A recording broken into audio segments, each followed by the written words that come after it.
that day good mga ka-GT sa kalam. At ito po, magandang hapon po. Siyempre, sinamantala po uli natin ang araw na to bago dumating ang bagyong Pipito. Shoutout po kay paring Nuno Joel Nuno at kay paring Lolong Talong at kay Yera, kay Yokay at kay Caleb, ang tawag dito, Caleb Okra, ayan ang anak ni Bisang Kayeng. At magandang hapon po sa lahat at maraming salamat po sa naniniwala sa akin at nagpa-follow. I-follow niyo po ako at sa mga nanonood sa akin. At ngayon po ay November 16, Sabado, 2024. Kahapon po, mali po yung ano ko. At yun, kahapon, last video ko po ay galing naman po ako sa Calamba City. At ito po, papanikin ko naman po yung tanaw na Mount Makiling. At ayun, papanik po ako. At dito, shoutout po kay Pinsan Abu. At may ginagawa po siya dyan. In front of camera, Villamilla, sorry, tao lang po, camera na po eh. Villamilla, Abu Castillo Motor Shop. At ayan, ang dami pong tambay ha, sinaparing Empoy. Mga pool agent po yan. Yan po yung mga trabaho nila. Yan po yung shop ni Pinsan Abu in front of Villamilla. Ayan, may ginagawa po doon. Sa mga gusto po magpagawa, ayun po, nasa may loob lang po ng Pansol. At nilampasan ko po yung mga pool agent. Siyempre, Sabado po ngayon, marami pong guest na papasok at kaya po sila ay nandyan. Ayun na po yung hanap buhay nila at kumikita rin naman po sila. At yung iba po, mga nag-online, resort po ang kanilang pinagdadalahan. Yung may mga percent po sila dyan pagkakaalam ko. Ewan ko lang, hindi po ako sigurado. Siyempre, ayan po yung JT sa kaalam nyo. Dire-diretso lang po tayo at binati ko po dyan si Kuya Enteng. At ayun po, paglabas po natin dyan, siyempre, dinakarin ko rin po yung tindahan ni Abdul. At dyan, lumampas lang po ako dyan sa kotse na yan. Tapos po maliba po ako papalas Baños at sa may papuntang Monte Vista, medyo merong kinayod pong kalsada. Siguro po ay papalitan po ang espalto at gaganda na po yan. Ayan po, dinaanan ko po yung tindahan ni Master Aris. Master Aris, shoutout sa iyo. At ayun, dire-diretso lang po tayo dyan. Tapos ayan, pagkalampas ko po, hinay-hinay lang po tayo. Sinamantala ko lang po yung yung tawag dito. Bago dumating ang bagyong Pipito, kailangan po magpapawis at mag-ensayo. At ito po yung siyempre yung nakakahiligan ko. Kailangan din po lagi magpapawis tayo. At ayan po yung Monte Vista na sinasabi ko pong kinayod po yung kalsada. Ingat-ingat po tayo dyan sa mga dadaan po rito hanggat wala pa pong espalto. At ayun, shoutout nga pala kay Edwin Inolba at saka Soy T. Manalo, kay Ate Jenny sa family nila. At namimiss ko na si Nati Kukay, di ko nakikita. Si Giyot, si DK, si Ate Katkat at si Ate Casey, si Robin at si Lester. Ingat kayo kung nasan man kayong lugar. Lupalop. Ate Jenny, shoutout sa iyo. Likers ko po yon sa TikTok. At yan, yung kalsada pong yan ay hinukay pa po. Tapos papaltan po yan. Pagkakalam ko, papaltan po yan ng espalto. At kikinis din po yan. At yung parting po yan sa may Southwinds. Pero pansol pa po yan, going to Bitanya. At yan po, syempre, ingat-ingat po tayo sa bawat kanto. At ayun nga po, ako'y nakasagasa ng kahoy. Ayun, semplang po ang JT nyo. Pero okay naman po, para lang si Lito Lapid. Wala naman po naging gasgas, pasalang sa tuhod pero wala naman pong sugat. Pero okay naman po ako kasi nakasagasa po ako ng kahoy na maliit. Yun naman po, syempre kasama po yun sa pagbabike natin. Pero okay naman po, parang si Lito Lapid lang. At ayan, habang tinataha ko po yan, yung kalsada na yan, syempre nag-iingat po tayo dyan kasi po talaga namang kinayod po yung kalsada na yan hanggang may Bitanya. At pagkalampas ko po dyan, syempre makinis na, tapos sa may bagong kalsada, yung ingat po tayo dun sa mga kanto-kanto, kagwanan po nagbababat nagsasakay yung mga pasaherong jeep. Sa mga kagaya kong bikers, pagbigyan na lang po natin sila at wala naman po mawawala sa atin. At saka ang pag-iingat po natin ay kailangan natin yan sa kalsada at sa dami po sasakyan yan. Hindi po natin alam kung may barumbado o matino. Basta lahat po ng driver sa kalsada, hindi po natin alam kung nagmamadali o hindi. At ayan, syempre pinagbigyan ko si Kuya, nagbaba yung bus at dumire-diretso lang po tayo dyan. Dalampas po tayo dyan sa may arko. Pero yung arko ng Los Baños ay wala pa po. At pagkalampas po natin dyan sa isang spa, dire-diretso lang po tayo dyan. Bagong kalsada na po ito at boundary na po ito ng Los Baños at Calamba. Kaya ito po ay parting Los Baños na paglampas ko po dyan sa spa na yan. Siyempre po, talagang sinamantala ko lang po naman ang pag-ensayo. Sana po matuloy kami sa December 13, 14, 15. Medyo malayo po yon. At, ayan po nakita niyo na po yung makiling, diyan po ako papanek at ayan po, yung makiling po at ayan po yung spang sinasabi ko tapos ito po yung Welcome Los Baños at basta tayo po'y lagi lang nasa tabi tapos, dinaanan ko po diyan yung hindi ko po alam kung aabutin pa ho ng 1 taon 'yan, yang ginagawa diyan pero dun po sa may papuntang Picard ay napakabilis po talaga ng pagtatrabaho dun parang sa bukal po.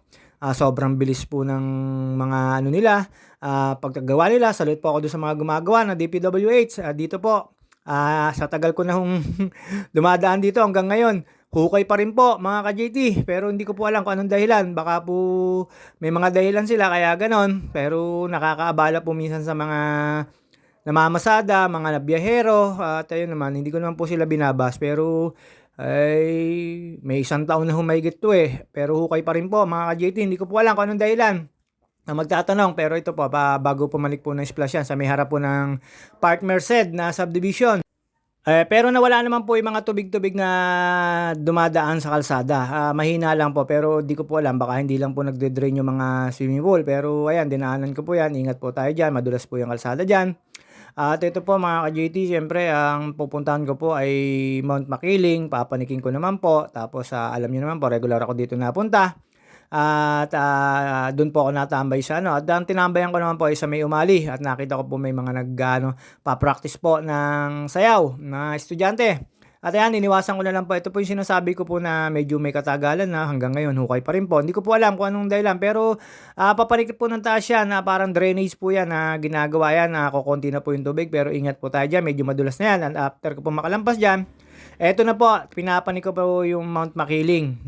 Nung last video ko ay tinitingnan ko lang po kasi tanaw po yung Mount Makiling ngayon. Inaahon ko na po siya. At ito po, Picard po way po ito. Ayan po, nakita nyo po yan. Wala pong 8 buwan. Tapos po itong kalsada na to.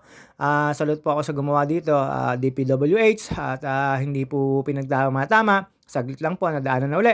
At ayan, gumaganda na po yung mga dahon-dahon yan kasi nauulan na at hindi naman po nasasalanta uli ng bagyo. Sana po hindi naman madali ng pipito at gumaganda na po yung mga dahon nila at nabubuhay na po uli sila mga ka-JT, yung mga puno na yan. At ito po ay medyo may kahabaan ito, parang long-legged si Maria Makiling pero hindi po ako nasa tuktok, nasa tagiliran lang po niya ako, parang nasa mga binti niya lang po ako, bukong-bukong. Ito mahaba ho ito tapos pagdating po sa taas meron pong kapihan dito at may makikita po kayong bahayan na nasalanta po yung mga puno-puno pero mabilis naman po makarecover si Maria Makiling kasi ito naman Maria Makiling, Mount Maria Makiling ay protected po ito, inaalagaan po ito, bawal po dito magkahoy, bawal po dito magmina at lahat po ay iniingatan po pero meron po itong geothermal, yung pasingawan po ng doon po sa may Tarangka, pasingawan po ng init ng bulkan at kaya hindi po siya nasabog pero active po ito. Pag pumanik po kayo ng Mud Spring, meron po siyang putik na kumukulo. Video ko mga ka-vlog. Ito nga po pala, hello vlog, welcome to my guys. Nakakamangha, hindi po, dire-diretso lang po tayo dyan, medyo mahaba lang po yan. At pagdating ko po sa taas, syempre, doon na po ako dumaan sa may mga solar panel na bahay. At ito po, parte na po ito ng Mount Makiling. Lalampasan nyo lang po dito yung poso, yung mataas na ahon. Doon po ako duman sa gitna sa may Boy Scout of the Philippines. Dito po ay meron pong campingan. Pero ngayon wala po ako nakikita nagka-camping ng mga Boy Scout. Siguro hindi pa ho ngayon ng panahon. Pero malimit po dito, ang dami po nagka-camping. Bas-bas po yung napunta po rito mga taga-ibang lugar. At ayan po, nakita nyo naman po, bago pa yung kalsada. Ilang buwan po lang po yan, pero nadadaanan na. At ayun po, paglampas ko po dyan, meron po ako nadaanan dyan bahay-bahay. Madami po nakatira dito sa parte na to. Hindi ko lang alam kung anong nakakasakop dito pero doon sa may loob, batong malaki pagkakaalam ko. Dito po hindi ko po alam kung Picard ba o anong baryo nakakasakop dito. Pero diyan sa may baba na sa may kaliwa na yan, marami pong bahayan diyan.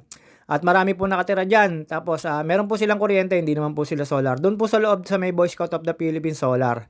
At ayan, paglampas ko po diyan mga ka-JT, ayan po yung nakikita nyo, puro bahayan po yan, may nakausok na yan.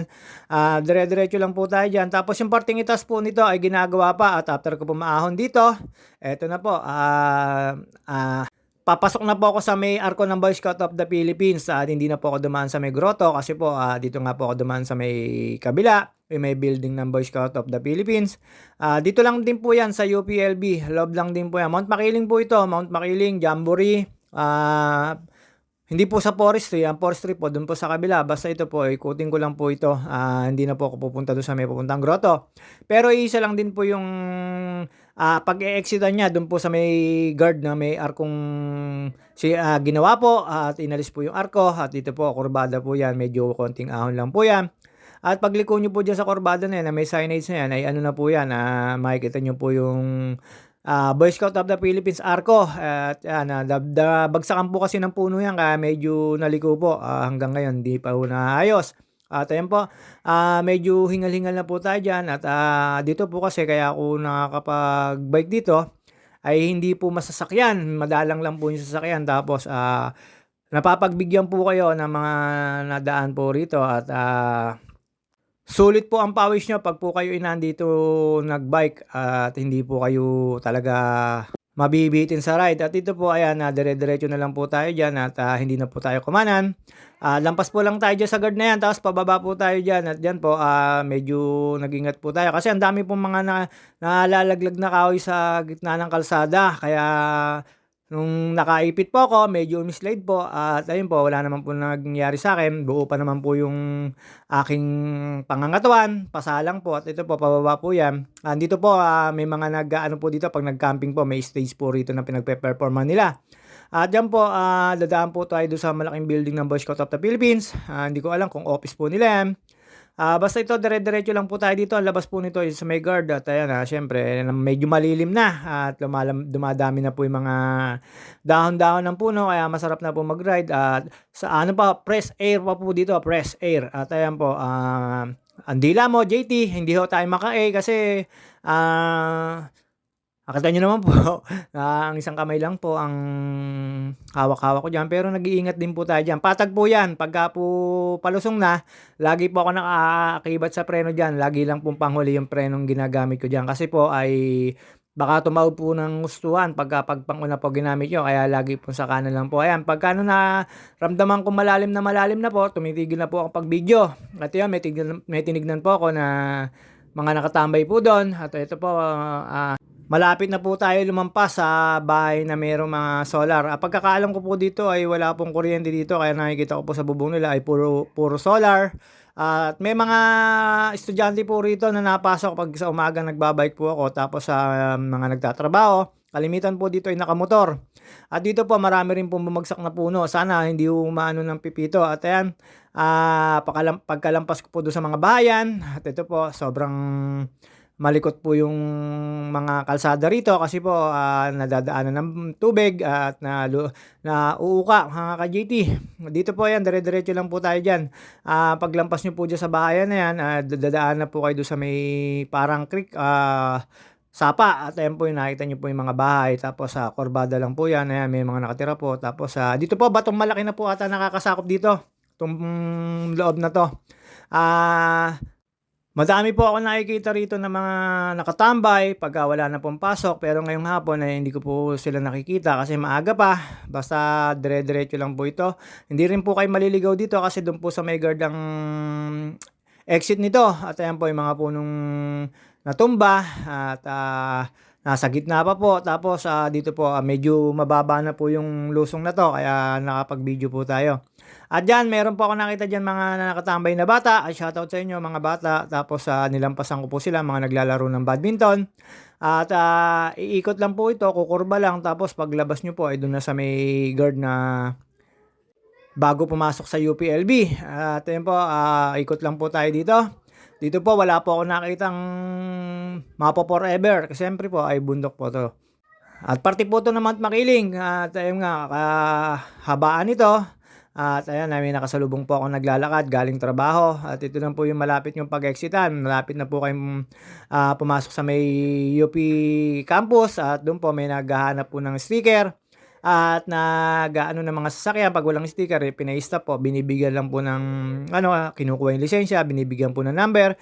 Kaya dito rin pa kayo exit 'pag wala po kayo sticker at yung nga sinasabi ko, puwede po lahat kumuha ng sticker diyan sa UPLB at ipe-present niyo lang ay yung ORCR Xerox niyo tapos bibili po kayo ng sticker nila. Yearly po yun, yearly pagkakaalam ko. Hindi ko lang po alam kung anong presyo, kung magkano. At yan po yung sinasabi ko. Excuse me po, inubo po tayo pero pagaling na. Yun po yung sinasabi kong sapa at ito po, konting diet pa, JT. Kokonti na yung bilbil mo. At ayan, medyo paahon na po yan at palapasok na po ako dyan ng campus at yun, umikot lang po ako doon sa may library.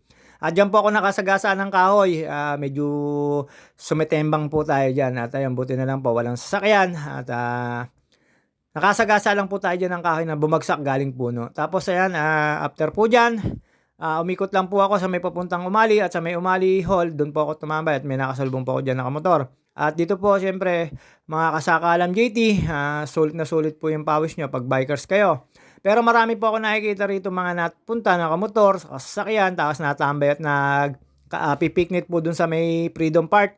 At kanina po nakita ko lang po puro estudyante tapos nagpa-practice ng sayaw sina ate at kuya, mga estudyante po rito. At diyan pagkatapos ko po diyan maahon, diretso na po ako sa may papuntang library tapos kanan po tapos kaliwa po pagkalampas ng tulay. At ayan po yung sinasabi ko sa inyong pababa. Kumanan lang po tayo, hindi po tayo dumaan sa may papunta Raimundo at ito po kakanan lang din po tayo dyan sa may dulo na yan, sa dead end. At pagkakanan po dyan, makikita nyo na po yung tulay. Papanik sa kanan, forestry, pakaliwa po, Umali, papuntang Freedom Park. Hindi na po ako pumunta ng forestry at medyo okay na po yung ensayo ko at sinamantala ko lang po talaga yung kagandahan pa po ng panahon kasi po may bagyong Pipito po. At buti na lang po abot ako dito na hindi pa umuulan at ayan po yung napakaganda po diyan, may foreigner po nakatambay diyan tapos ang ganda po ng sapa diyan sa ilalim na yan. Medyo malinis po yung tubig diyan galing po sa taas ng Mount Makiling. At diyan hindi po ako kumanan diyan papuntang forestry po yung kanan na yan, yung kinananan ng motor na yun. Kakaliwa lang po tayo papunta po ng Umali. At sa Umali po tumambay po ako, nakita po ako mga nagsasayaw ng mga estudyante. At ayun po, nakailang practice po sila hanggang sa ako'y umuwi na po at dito po ako dumaan sa gitna. At syempre wala po tayong mga sightseeing, kokonti po nagja-jogging at ayun po yung mga puno sa may likod ng Umali Hall na tumumba. At dito po yan, Umali Hall na po yan, nakikita nyo yung building na yan, dyan na po ako tatambay sa harapan na yan. At dyan ko po nakita yung mga nagpa-practice ng sayaw ng mga estudyante.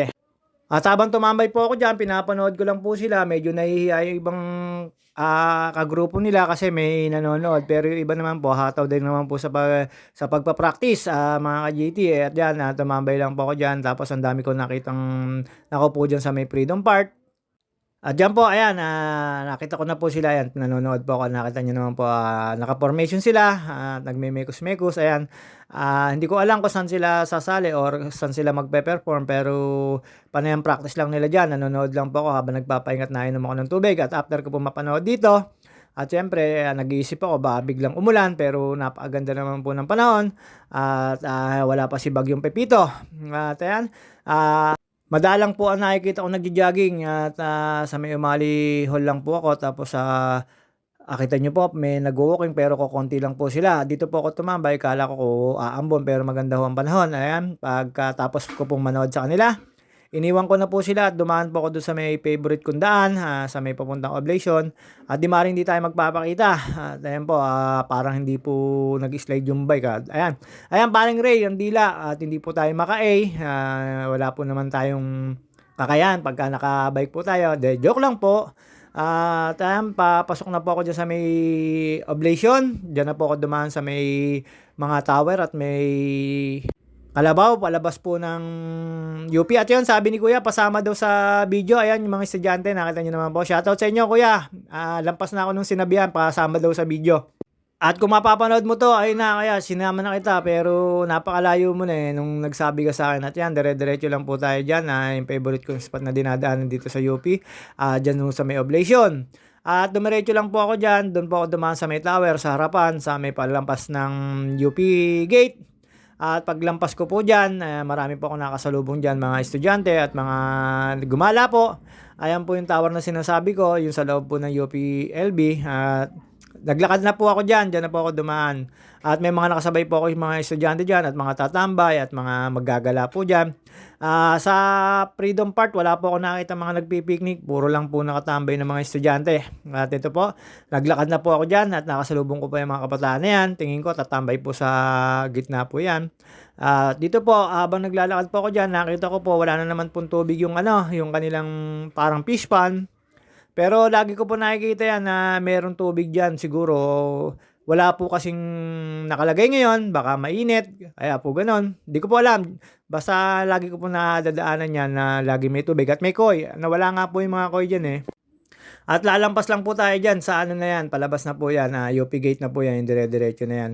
Dito naman po sa UP hindi po kayo maliligaw basta paikot-ikot lang po ito. Kaya lang po magtataka kayo kasi akala niyo nasa ibang lugar na kayo pero nasa UP campus lang din po kayo at after ko po diyan maglakad at makalabas sa UP Gate, do'n po ako sa may junction dumaan na at dumaan lang din po ako sa may San Antonio de Padua. Alam niyo na.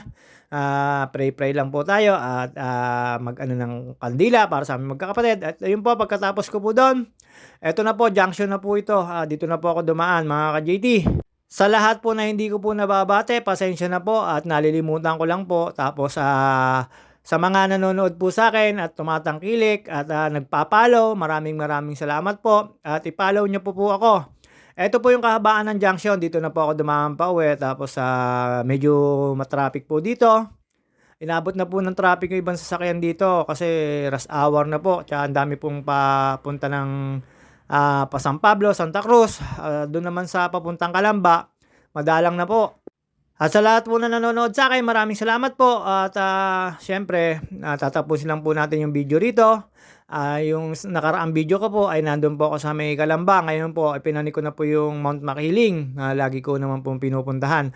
At dito po, pinagbigyan lang po ako ng mga sasakyan dyan. At mga ka-JT, hanggang dito na lang po muna tayo.